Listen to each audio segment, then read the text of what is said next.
Llevamos varios meses intentando librar una partida compleja contra el virus.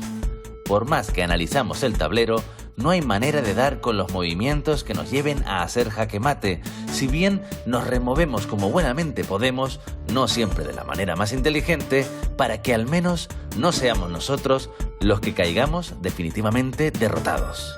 Hoy quiero escuchar atentamente los consejos de Sabrina Vega, maestra ajedrecista que desde Canarias lleva años conquistando triunfos internacionales. También recibiremos al escritor Alexis Ravelo, con quien tenemos una conversación pendiente, y más ahora que le ha dado por meterse en la mente de un político corrupto al que le quedan minutos de vida.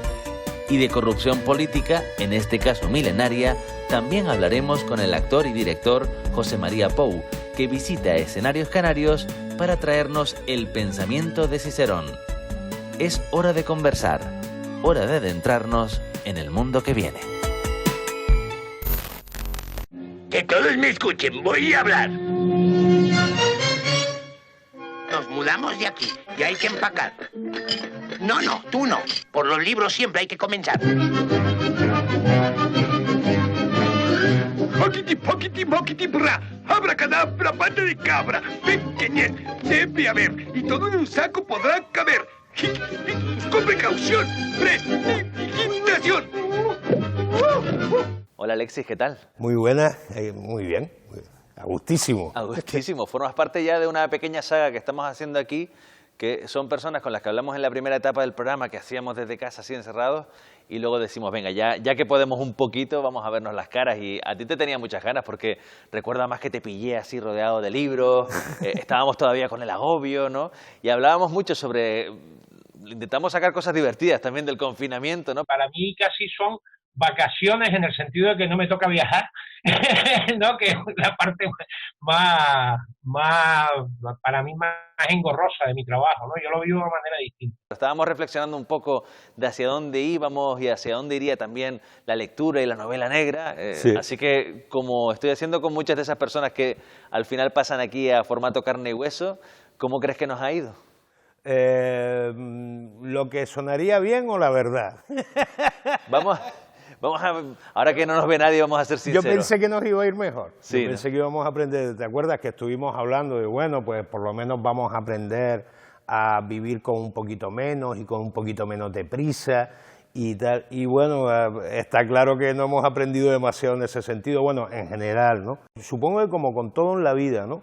La gente inteligente sabrá mejorar su vida gracias a esto, y la que no lo es va a seguir haciendo el baifa, ¿no? Les hará falta un par de pandemias a lo mejor para aprender. Igual sí, ¿no? Por no decir cogotazos, ¿no? Bueno, pero dicen, y esto sí que sería bueno, que nos dejó este periodo un mayor aprecio por el libro, que las librerías están vendiendo más, que en las pasadas Navidades se regaló bastante literatura, ¿no? Efectivamente, ha sido una de las grandes sorpresas. Yo lo he hablado con algunos libreros y incluso con algunos editores y tal, y me decían, oye, nos hemos encontrado, los libreros, por ejemplo, ¿no? Te comentaban, bueno, viene menos gente a golisnear, pero viene mucha más gente a comprar, ¿no?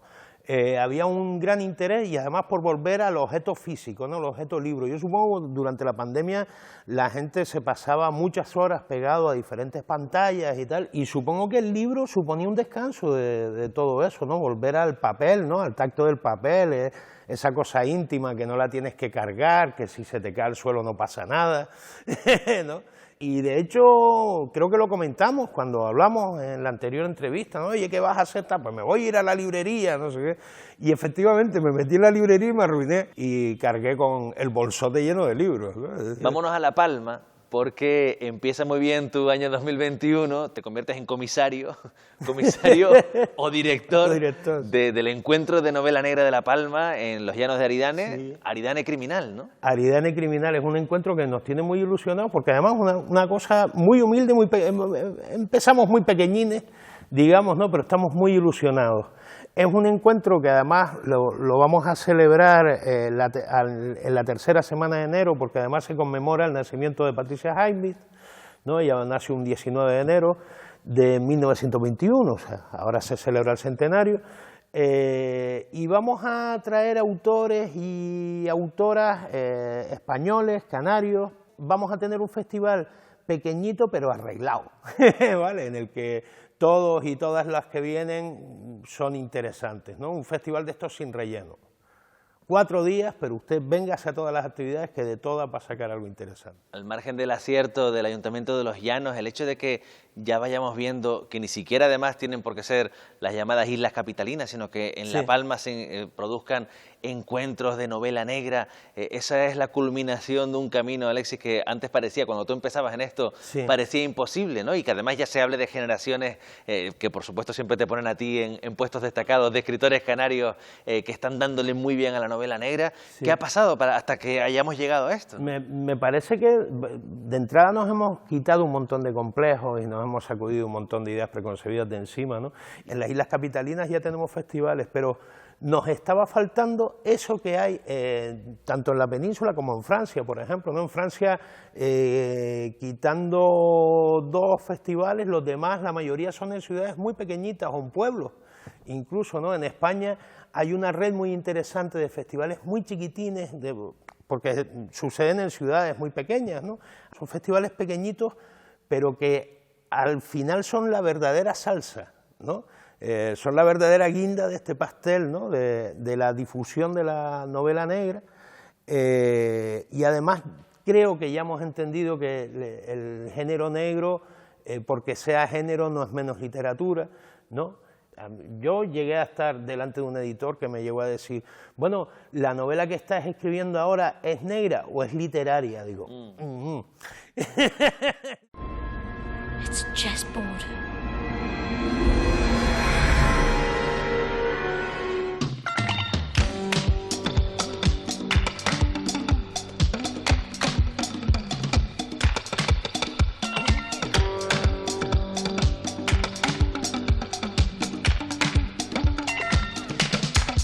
Hola Sabrina.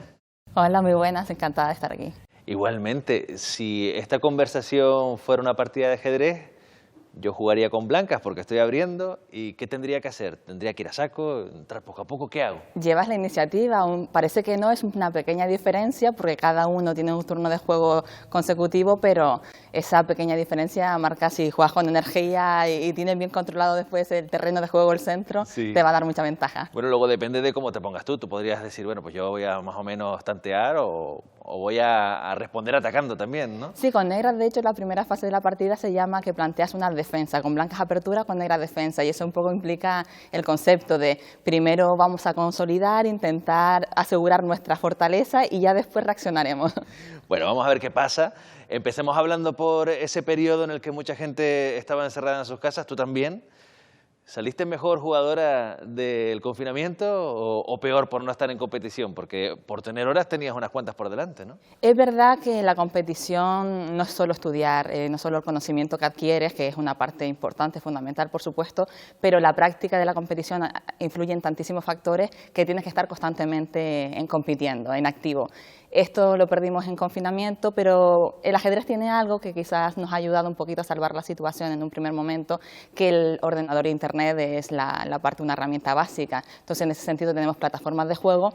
No es la competición en vivo, pero sí simula un poquito, puedes jugar contra otros jugadores y de hecho el volumen de partidas online ha crecido muchísimo en ese periodo de confinamiento. Teníamos también esa parte bonita y ya a partir de septiembre, que fue cuando empezaron un poquito a salvarse la temporada, la Federación Española salvó la temporada de los nacionales, se notaban muchos errores que a lo mejor en otras temporadas no cometías tanto, pero más o menos equilibrado, digamos. Sí que es verdad que es un deporte o un juego que desde el principio, recuerdo cuando empezaron a salir los primeros ordenadores personales, de las primeras cosas que empezamos a ver simulando, ¿no?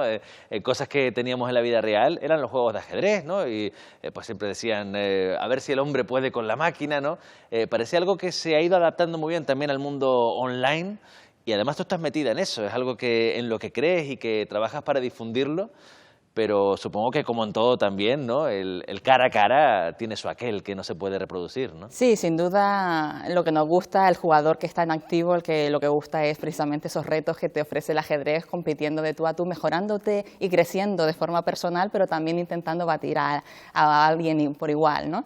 En las máquinas, sin embargo, tenemos dos formatos, un poquito lo que decías de esos duelos antiguamente, si una máquina podía vencer al hombre, la famosa, que se hizo muy famosa historia de Kasparov con Deep Blue, que acaba derrotado. Sí. Bueno, hoy en día las máquinas hay que decir que han evolucionado muchísimo, cualquier módulo de análisis, prácticamente cualquiera es mejor que el propio Magnus Carlsen, campeón del mundo. Lo que lo usamos mucho es para interpretar, una ayuda que nos ayuda a interpretar y a evolucionar el ajedrez, nos da ciertos patrones de juego y entonces es fundamental trabajar también con la máquina, pero sabiendo el terreno que tenemos, ¿no? Un poquito la máquina nos ayuda a nosotros a ser mejores, a entender mejor el ajedrez, a descifrar cosas, la belleza, una belleza que es totalmente distinta a esa belleza clásica que se entendía. Y después está la otra parte de Internet. Hay muchas plataformas de juego, yo soy, por supuesto, promotora, colaboro, de hecho, en la parte española de una de ellas, Chess24. Damos material para usuarios, transmitimos cosas impensables hace unos años en directo, en vivo, todos los torneos de la superélite y bueno, así un poquito nos mantenemos en contacto con los usuarios y es una parte preciosa del ajedrez. Tú llevas mucho tiempo de todas maneras en la élite, llevas mucho tiempo siendo, si hablamos de Canarias, nuestra campeona, ¿no? Estamos muy orgullosos de ti. ¿En qué punto te encontramos? Porque como decimos, esto es un tren de largo recorrido, ¿no? Sí, sin duda alguna, sobre todo por el amor que despierta. Yo es lo que digo, el ajedrez lo que te da es la superación personal, ese espíritu de superación personal y el gusto por los retos, entonces eso no acaba nunca. Pero en este momento es un periodo que yo supongo que todos estamos, como digo, en esa incertidumbre, ante la expectativa de ver cuándo podemos retomar un ritmo normal de actividad, pero lo que son objetivos personales, quizás volver, intentar, estoy ahí, me he quedado a un pasito de meterme en los grandes premios femeninos y sobre todo, bueno, la selección española hemos conseguido un equipo hace unos añitos bonito, de compañeras, de amigas, hemos conseguido algunos resultados bastante buenos, pero creo que todavía podemos dar un poquito más y ojalá, espero que sea conmigo todavía en la selección. Yo te saco unos añitos, no muchos, pero te saco unos añitos y tirando de recuerdos personales sí que me da la sensación de que en Canarias había una afición muy potente por el ajedrez, unos clubes potentes de ajedrez que estaban muy visibles en la sociedad. Yo supongo que tú que estás muy metida pues lo seguirás viendo, pero ¿se ha perdido algo por el camino? ¿Se ha perdido algo de esa visibilidad? Es que es verdad que teníamos muchísima tradición, pocos años antes incluso de yo comenzar se veían las magnas simultáneas, era algo muy normal ver el ajedrez presente como actividad extraescolar en los centros y yo creo que había un poquito una concienciación generalizada en la utilidad y en los beneficios del ajedrez. Quizás sí se nota un poquito esa merma o hemos notado en algunos años esa merma, pero otra vez creo que los clubes están cogiendo buena rienda y yo confío que esto siga hacia adelante. Sí es verdad que el ajedrez, desgraciadamente, yo creo que ofrece muchísimo, pero desgraciadamente quizás tenemos un problema, un hándicap ahí con el marketing. No sabemos venderlo, no sabemos transmitir la imagen fiel, real que ofrece el ajedrez. Creo que hay un cierto prototipo, no necesariamente negativo, pero sí que genera cierto rechazo en el gran público, que a lo mejor es solo para ciertas personas, para muy inteligente, que es muy estático. O sea, hay algunas connotaciones que generan cierto rechazo y eso quizás limita la curiosidad para acercarte o para comenzar en este mundo. No tiene nada que ver. El ajedrez, de hecho, se caracteriza por ser muy dinámico, tiene unas connotaciones que ojalá el marketing, esa venta, que esto también ayude a este tipo de programas a acercarlo al gran público y que eso anima a todas.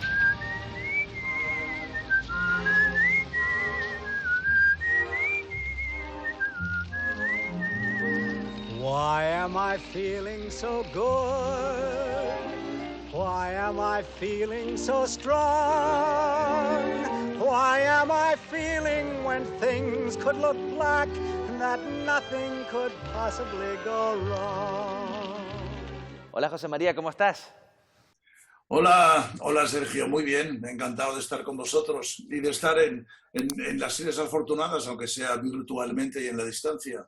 Claro, de todas maneras, ya te traeremos para acá porque una de las cosas buenas que está pasando dentro de todo lo terrible de los tiempos pandémicos es que el teatro poco a poco se puso a viajar y aunque es verdad que viejo amigo Cicerón tendría que haber venido creo que allá por el mes de marzo me parece, Sí. pues finalmente ha sido recuperada en la nueva temporada 2020-2021 del Teatro Cuyás, ¿no? Sí, eso es una suerte y en cualquier caso es algo que hay que agradecer no solo a los programadores y responsables del Teatro Cuyás, sino a todos aquellos que están involucrados en hacer que el teatro siga teniendo presencia. Tuve la suerte inmensa de poder reemprender esa gira que quedó interrumpida a mediados del mes de marzo, en esa fatídica fecha del 12 o 13 de marzo, donde todo se quedó parado con el estado de alarma. Pero luego, a partir de mitad de septiembre, tuve la suerte de que la gira completa que estaba previsto en los meses anteriores se mantuviera casi intacta o se reprogramara todo sin perder apenas plazas, con lo cual estoy desde septiembre viajando por toda España y me produce una inmensa felicidad. A mí me gustan mucho las giras, pero esta la estoy haciendo con más ganas que nunca. Y ahora que estás en la actividad, también quería recordar pues la parte del parón, obligada para casi muchos, ¿no? Y sobre todo en el mundo cultural, el momento en el que no se hacía nada. Me pareció leer unas reflexiones tuyas justamente en las que te veías por primera vez ante una agenda vacía, cosa que alguien tan hiperactivo profesionalmente como tú seguro que ni se imaginaba, al menos hasta que llegase la retirada y que llegue lo más tarde posible, ¿no? Ya, no, tienes razón. Esa ha sido para mí, más allá de la angustia y el sufrimiento, aunque por suerte no personal ni nadie de mi entorno cercano, pero para mí, debo decirte que el hecho del confinamiento y todo lo que ha venido posteriormente ha supuesto el descubrimiento de algo que yo no sabía que tenía, que es, yo era muy consciente de mi capacidad de trabajo y toda mi vida he trabajado muchísimo, por suerte, y no he parado y he estado enlazando 3 y 4 trabajos al tiempo y metido en muchos fregados, pero no sabía de mi disposición a disfrutar del no hacer nada. He descubierto que yo en realidad he estado engañándome durante muchos años, que soy un vago de vocación. Debo decir que para mí ha sido una etapa dentro de lo malo, que es en general una etapa muy feliz y muy relajante, sí. Oye, pues José María, no seré yo quien te dé esa idea porque todos te queremos haciendo cosas, pero eso que acabas de describir se llama jubilación, ¿eh? Digo que a lo mejor la estás viendo por ahí y ya te parece mejor idea, ¿no? Estoy en edad de jubilación, ¿eh? Yo no tengo ambajes ni ninguna coquetería en confesar mi edad. Yo acabo de cumplir hace escasamente 15 días 76 años, lo cual quiere decir que ya he pasado la edad de jubilación en 11 años. Y 11 años en los que ni me he enterado que podía jubilarme, ni se me ha pasado por la cabeza. No te digo que lo esté pensando ahora, pero sí es verdad que me siento con las fuerzas suficientes y necesarias. Voy por el mundo como si tuviera 18 años, con la misma energía y con las mismas esperanzas y sobre todo con el mismo entusiasmo y con la misma curiosidad, que creo que es importantísima para vivir. Pero no puedo dejar de pensar que a lo mejor me merezco ya un ligero reposo. No le llamemos jubilación, ni le llamemos retiro, ni le llamemos siquiera descanso. Llamémosle relajación y con eso basta. Pero sí, voy a intentar a partir de ahora trabajar con menos intensidad. Creo que me lo merezco. ¿Quieres ver lo más bonito que he grabado en mi vida?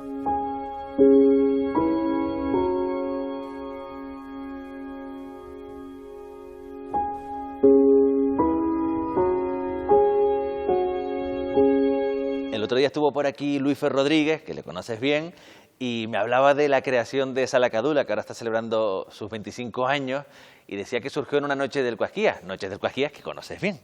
Y me pregunta... Y a Salacadula también, porque fui uno de los damnificados, tuve 3 años trabajando con ellos. Pues mira tú, ¿no?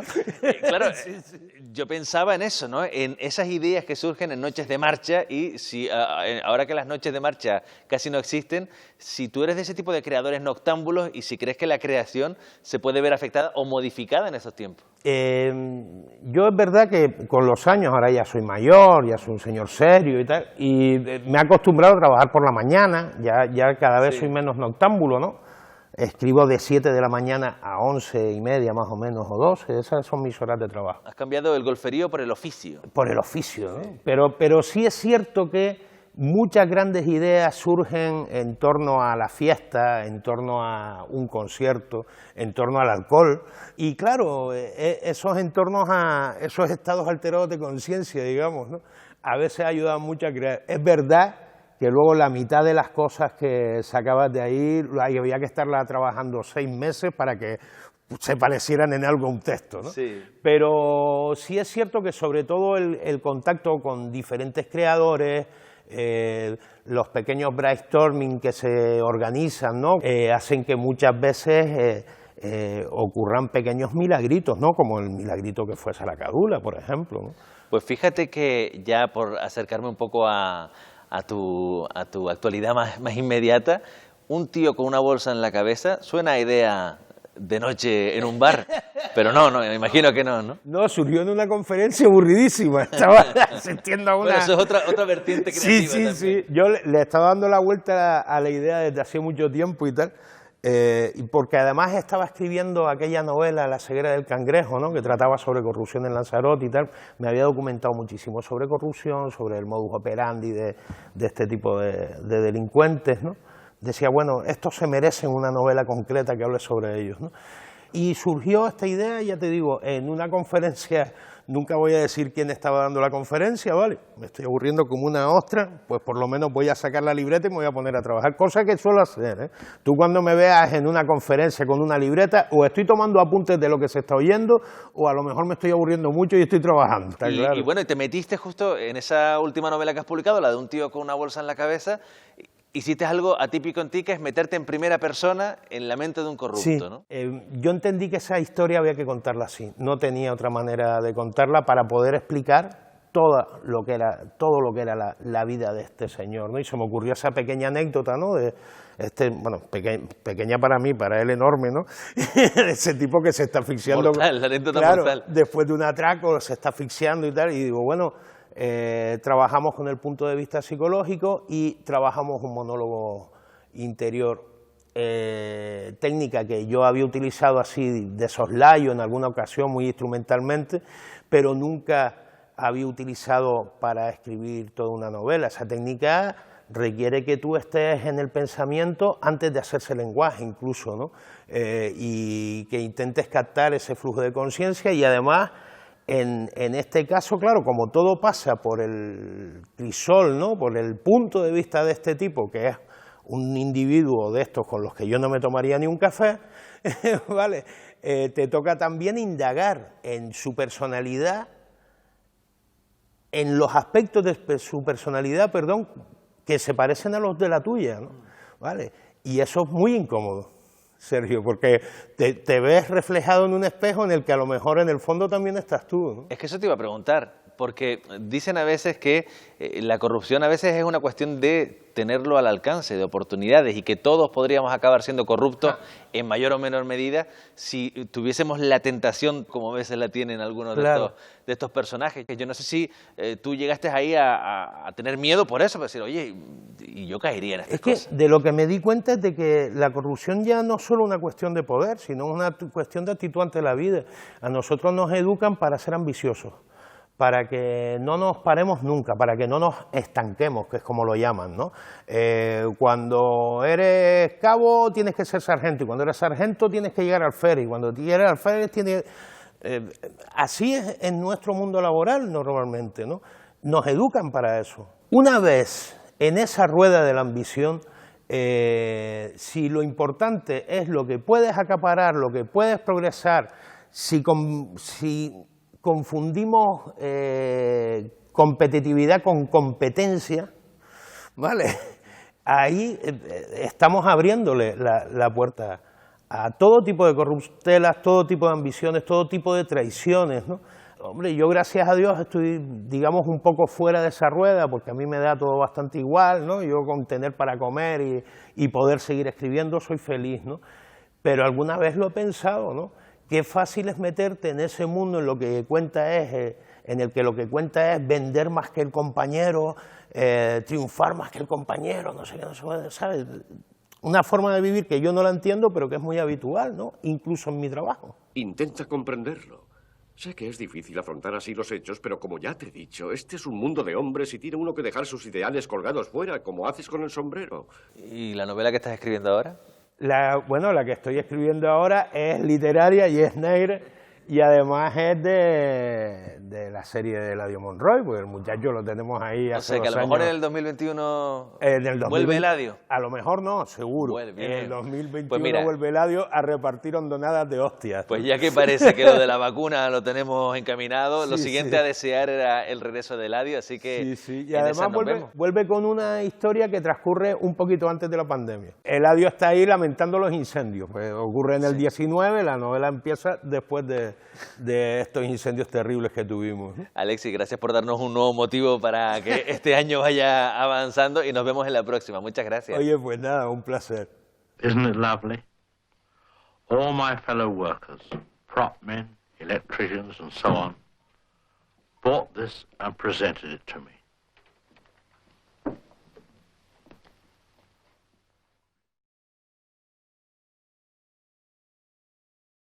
Hablemos de Cicerón, que es lo que te trae a Canarias, y esta figura, que yo creo que es una figura, bueno, quien conozca lo que significó Cicerón, o lo que se supone que significó si hacemos caso a todo lo que dejan los escritos de la historia, casi parece de ciencia ficción que hubiese alguien así metido en el mundo de la política, y luego también asombra mucho ver que ya por aquel entonces pues la corrupción y todo lo que la rodea estaban a la orden del día, y luego quedaban el par de Quijotes o de Cicerones que luchaban contra ello, ¿no? Por supuesto.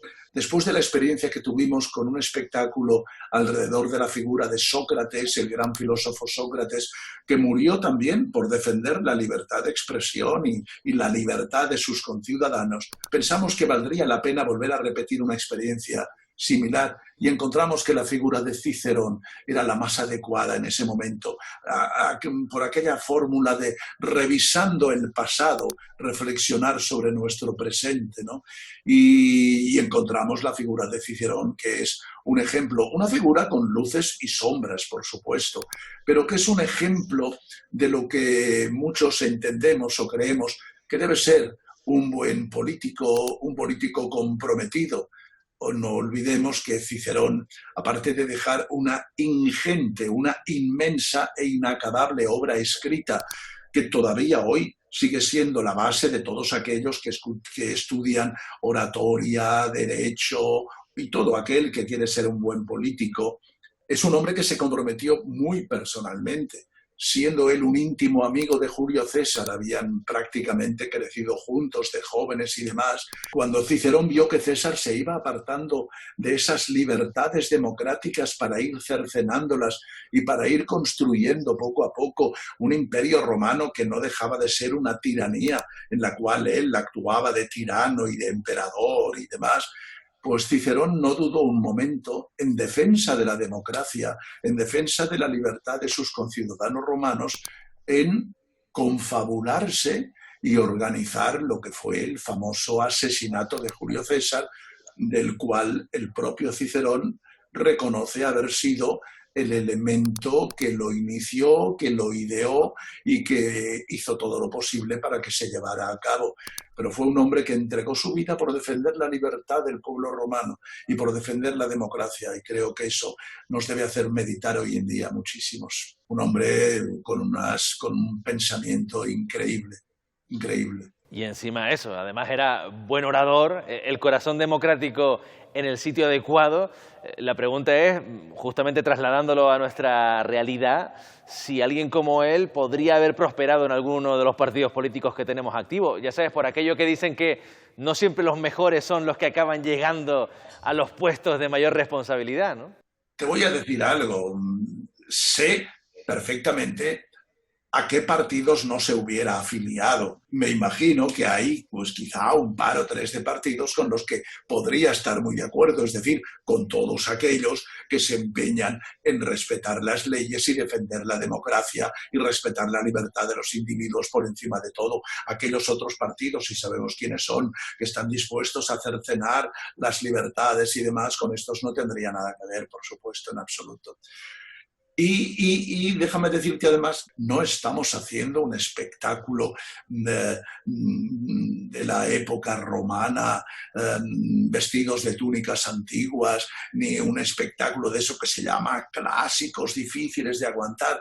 Realmente, viejo amigo Cicerón es un guiño a la obra de Cicerón y al reencuentro con alguien que es viejo, que lleva 2000 y pico de años de antigüedad, pero que sigue siendo un amigo imprescindible para todos hoy en día. Lo que queremos ahora es reencontrarnos con nuestro amigo José María Pou, amigo en los escenarios, porque los escenarios provocan mucho cariño. Y bueno, sabemos que lo que veremos sobre el escenario no es a un viejo actor, sino eso, un viejo y querido amigo. Muchas gracias, José María. Yo lo agradezco a vosotros, muchas gracias y espero que nos veamos. Tengo muchas ganas en el Cuyas.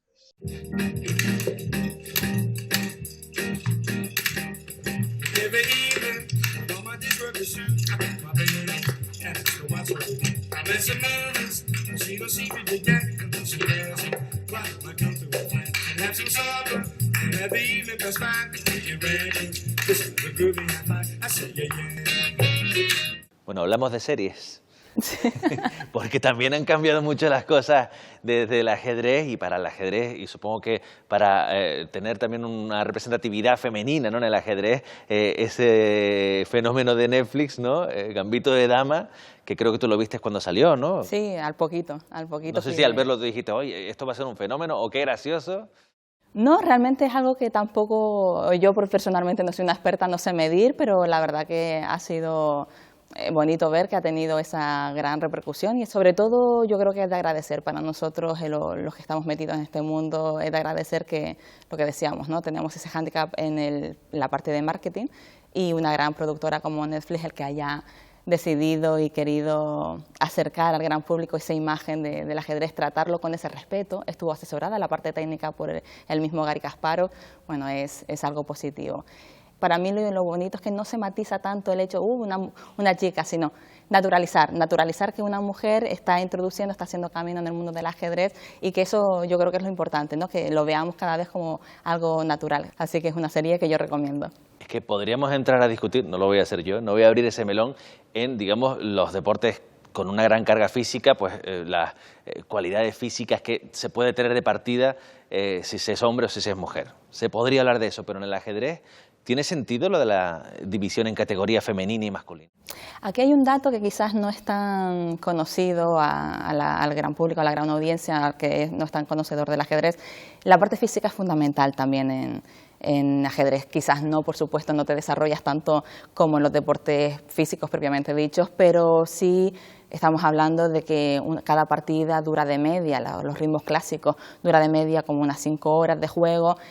Casi no máxima concentración es imposible durante las 5 horas, pero tienes que estar alerta siempre porque cualquier mínimo error ya te puede hacer perder la partida, con lo cual es fundamental tener un buen fondo físico y una buena resistencia. Además, eso hablamos de una partida, pero los torneos de media duran 9 partidas, 9 días seguidos, con lo cual te vas desgastando y por supuesto tienes que entrenar. Vemos con solo ver a la superélite mundial, todos están físicamente muy bien entrenados y nosotras tenemos que también estar preparadas en ese sentido. Por supuesto, pero has hablado de capacidad de entrega, de concentración. No son atributos que yo pensara que las mujeres van a estar por debajo, ni mucho menos, ¿no? Por supuesto. Son físicos, pero no es, pues si tuviésemos que estar en la diferencia de entrada la capacidad muscular, por ejemplo, donde pues a lo mejor hay un componente genético que vencer, ¿no? No, estoy totalmente de acuerdo y bueno, como decíamos, el aspecto físico, el factor físico es importante, pero es tan solo uno de la cantidad de factores que influyen en una competición de ajedrez. Y yo siempre me quedo con una frase que dijo la propia Judith Polgar, que me encanta y que creo que lo resume todo. Sabemos que el ajedrez es una constante toma de decisiones y ella decía que había muchos caminos, muchas formas de llegar a una decisión de diferentes formas. A lo mejor cada uno puede explotar las cualidades, las mejores cualidades que puede ofrecer en el tablero, pero eso no significa que por diferentes caminos no podamos hallar la mejor jugada. Apoyándome en la serie, porque nos ha enseñado muchos a los que no vivimos el ajedrez desde dentro, la protagonista establecía o defendía mucho el ajedrez intuitivo frente al más estudiado, ¿no? ¿Tú de qué eres tú? Yo soy del más estudiado. Yo tengo que decir que la intuición tiene que estar y la creatividad nunca puede morir, porque el ajedrez, precisamente la evolución del ajedrez es eso, hacer tuyo el conocimiento que ya hay establecido. Entonces, bueno, ahí es una lucha de información constante. Pero sí es verdad que hay jugadores que tienen un nivel de intuición muy buena y con solo esa intuición saben hallar, son rápidos, son ágiles, tienen esa genialidad de ver el tablero. Todos los jugadores tenemos un poco de todo, pero si hay que destacar alguna parte, considero que la intuición quizás no es mi fuerte, sino que es más esos patrones adquiridos. Bueno, comenzábamos con aquella comparación entre una entrevista y una partida de ajedrez. Para mí sería un fracaso que una entrevista acabase en mate, ni para un lado ni para otro. Yo lo que siempre quiero es que acabe en tablas, o sea, que hayamos dialogado, así que si te parece, tablas, ¿no? Sí, por supuesto, acepto con gusto. Muchas gracias, Sabrina. A ustedes. Next week we shall be back with another story. Join us then. That is, if you have nothing better to do.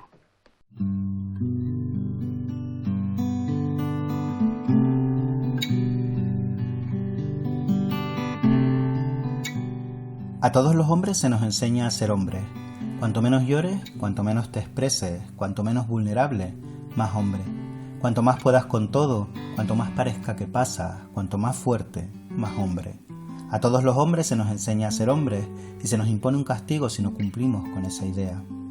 Para el mundo, un hombre es lo opuesto a una mujer y lo contrario a un niño.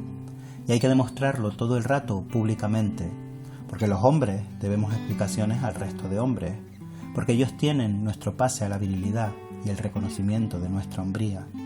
La masculinidad aprendida, transmitida, es una cárcel para todos los hombres. Es algo que nos impide ser libres y felices. A todos los hombres se nos enseña a ser hombres. Y qué importante y qué bonito y qué bueno sería para todos y todas que aprendiéramos que hay tantas formas y tan válidas de ser hombre que quedarnos con una sola es sin duda una miseria.